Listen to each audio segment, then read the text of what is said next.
How can someone become the Pope? Very simple technically, you just need to be a Catholic man. End of the video. Okay, maybe it's not that simple. The Holy See doesn't post job openings on LinkedIn listing the requirements. Climbing all the way to the top is actually a pretty complex process. There have been 264 popes throughout history, and Pope Urban VI was the last one chosen without being a cardinal. Since then, the last 64 popes were cardinals at the time of their election, which has pretty much made it an unofficial requirement. And here's the thing, the people who choose the next pope are the cardinals themselves, so it's almost guaranteed they'll pick one of their own.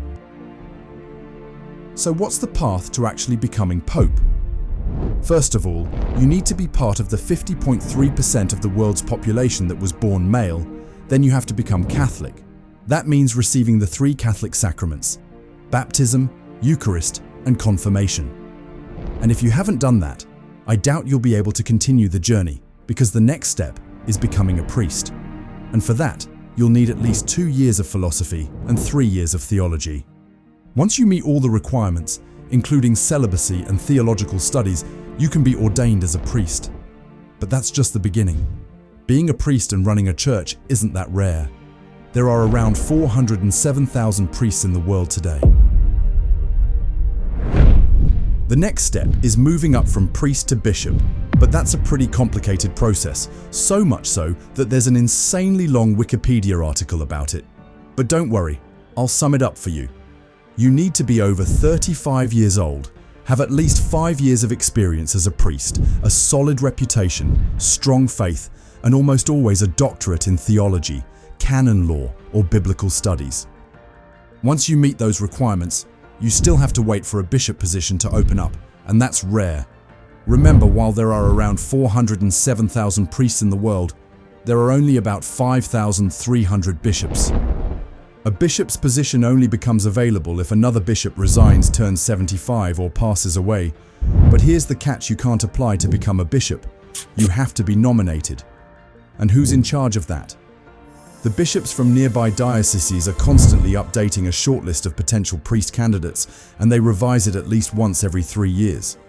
When a vacancy opens up, the bishops send their list to the apostolic nuncio, who is basically the Vatican's diplomatic representative. He's the one in charge of reviewing and investigating the candidates' profiles. After conducting his investigation, the nuncio selects only 3 candidates and sends a detailed report to the appropriate Vatican dicastery. There, they might ask more questions or even request a different list. But once they're sure, they recommend one name to the Pope, who makes the final decision. If the Pope doesn't like the candidate, the process starts all over again. But if he gives his approval, congratulations, you're now a bishop. Of course, that's not enough. If you want to become Pope, the next step is to become a cardinal. And while almost all cardinals are bishops, cardinals have much higher and more visible responsibilities within the church.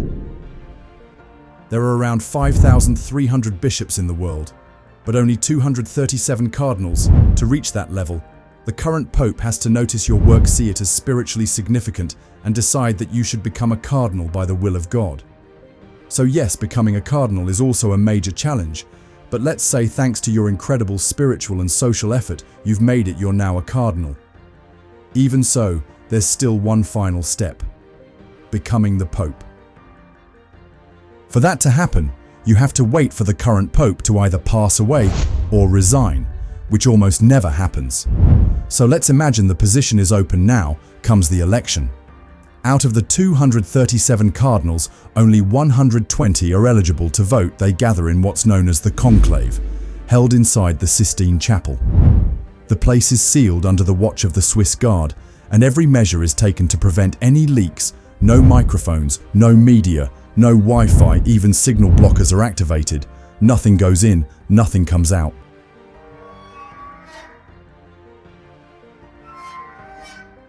Once everything is ready, the voting begins. Each day, up to 4 votes can take place, 2 in the morning and 2 in the afternoon. If there are 120 cardinals eligible to vote, a candidate must receive at least 2/3, meaning 80 votes, to be elected Pope. If no one reaches that number after 3 days, the cardinals take a 1-day break, then they continue with 7 more ballots, followed by another break and then another set of 7. If there's still no result, only the 2 candidates with the most votes proceed to a final round, where whoever gets 80 votes wins. How long can this process last? As long as it takes. The longest conclave in history took place between 1268 and 1271. It lasted almost 3 years. It dragged on so much that 1 cardinal quit and 3 died. That's when they changed the rules to avoid a repeat of that disaster. In the past 200 years, conclaves usually last between 2 and 5 days. So what happens during the weeks, months, or even years when there's no sitting pope? During that time, the Church enters a period called sede vacante. The power is handed over to the College of Cardinals, though their authority is strictly limited. Back to the voting, the cardinals write their choices on ballots. If no one secures the 2/3 majority, the ballots are burned along with special chemicals that create black smoke, signaling that there is still no pope. But if white smoke rises from the chimney, congratulations, you're almost the new pope.